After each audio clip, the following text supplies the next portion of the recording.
je m'appelle Aurélien Vives, je suis éditeur et community manager chez Panini Comics. Et du coup, c'est moi qui vais écrire par exemple les intros dans plein de BD, c'est moi qui vais poster les news sur Facebook, Twitter ou Instagram. Et je participe aussi à des réunions édito pour l'élaboration du programme. Je réponds aussi aux interviews et je vais aussi faire des conférences à la Comic Con par exemple. Mon parcours, c'est avant tout d'être un fan. Sinon, j'ai fait des études de mathématiques. Donc, voilà, j'ai été enseignant.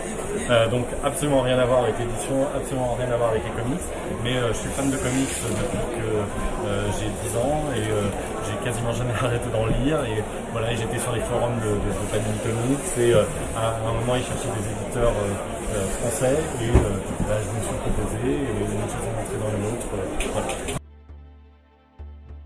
Panini Comics, c'est depuis 1997 l'éditeur français de Marvel. Donc ça fait plus de 20 ans maintenant que c'est l'éditeur qui va éditer les comics Marvel en France. Évidemment, ils ne font pas que ça, ils vont aussi publier du Star Wars, les comics de Mark Millar, qui est peut-être un des représentants de la scène indé US les plus connus, entre autres parce que maintenant tout son catalogue a été racheté par Netflix. Donc, des choses que vous connaissez comme Kick-Ass, comme peut-être Magic Order si vous avez un peu les yeux sur la BD, ou comme One Piece, etc. C'est de lui. Et sinon, Kingsman, je pense. Et sinon, il y a aussi d'autres œuvres de la scène indépendante.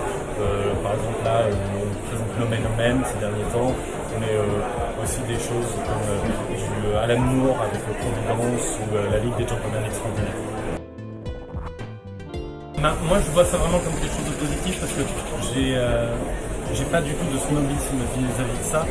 J'ai pas de snobisme déjà sur les super-héros, sinon je ne travaillerais pas pour Panini Comics, mais je pense que c'est un genre en fait mythologique moderne. C'est-à-dire si on aime la mythologie, moi en tant que gamin c'est ce par quoi presque je suis rentré dans les comics, c'est par le fait d'aimer la mythologie et en fait de retrouver des personnages comme Thor, comme Hercule, qui sont des personnages qui appartiennent à la fois à la mythologie et à la fois aux Avengers.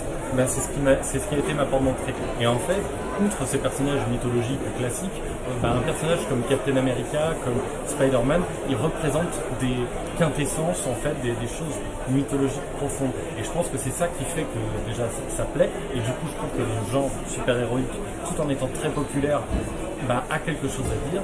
Et après, au-delà de ça, je pense que c'est important qu'on ne ferme pas les portes en tant que fan de comics. Ce qui est important, c'est de dire il y a des comics pour tout le monde, pour tous les lecteurs, quel que soit votre âge, votre genre, votre sexualité, votre histoire personnelle, la couleur de votre peau, tout. En fait, vous allez pouvoir trouver dans des choses qui vont vous parler parce que les comics, ça parle de société avant tout.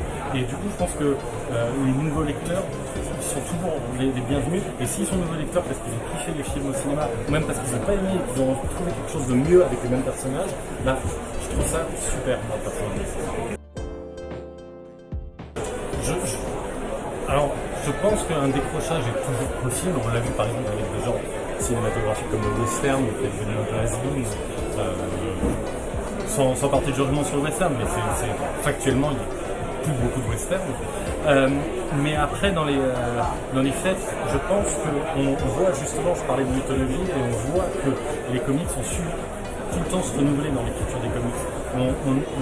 On a encore des comics qui paraissent tous les mois, on en a plus qu'avant même, et ça fait maintenant 80 ans que les comics se renouvellent en permanence.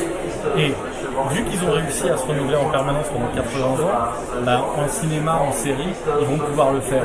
Après, oui, il faut qu'il y ait de l'appétence de la part du public pour ça, il faut qu'ils arrivent à se renouveler, ce qui n'est pas toujours aussi facile quand on fait un film. Il y a un temps de production qui est beaucoup plus long que sur du comics, donc ça a d'autres aussi contraintes, mais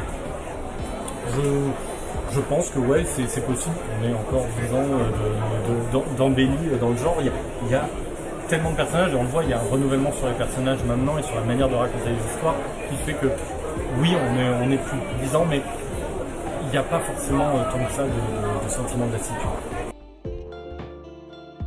Forcément, l'impact d'un film ou d'une série est tel que oui, il y a un bénéfice possible en tout cas de ça. Ne serait-ce qu'un bénéfice en termes de publicité. Mais En fait, ce qu'on a pu remarquer avec le temps, c'est que c'est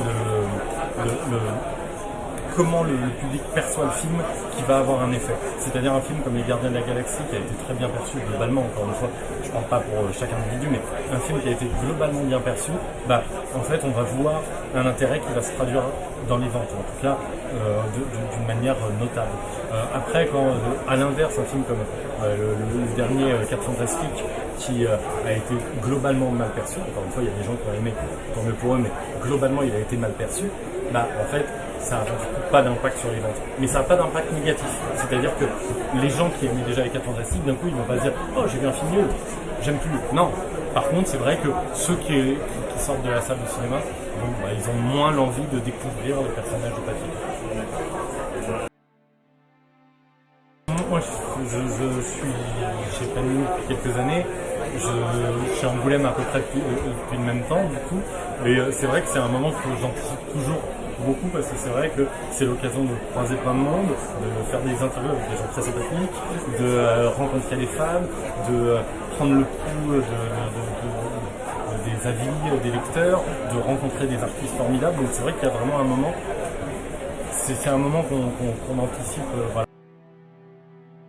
Le mot de la fin, c'est lisez des BD, quelle qu'elle soit chez nous ou chez d'autres éditeurs, lisez des BD parce que c'est cool, ça permet de s'évader, ça permet aussi de lire différemment, c'est-à-dire on lit pas une BD de la même manière qu'on lit un livre. Moi je lis tout ce qui me tombe sous la main, livres, BD, magazines, etc. Mais ouais, lisez des BD, c'est cool. Et il y a forcément une BD qui va vous parler si vous avez envie de lire quelque chose de frais, de jeune, etc. Vous pouvez lire Miss Marvel qui avait été fauve de la meilleure série à Angoulême il y a de ça quelques années. Si vous voulez une série de manga par exemple, quasiment complotiste avec une intrigue qui se déroule sur des dizaines d'années, il y a 20th Century Boys qui avait eu aussi une fauve de la meilleure. J'en profite, vu que c'est Angoulême, ça a du sens, voilà. Et sinon vous pouvez lire aussi les aventures de Dark Vador, il y a plein de choses. Et c'est le foisonnement qui fait que c'est cool aussi parce qu'on peut lire plein de choses différentes.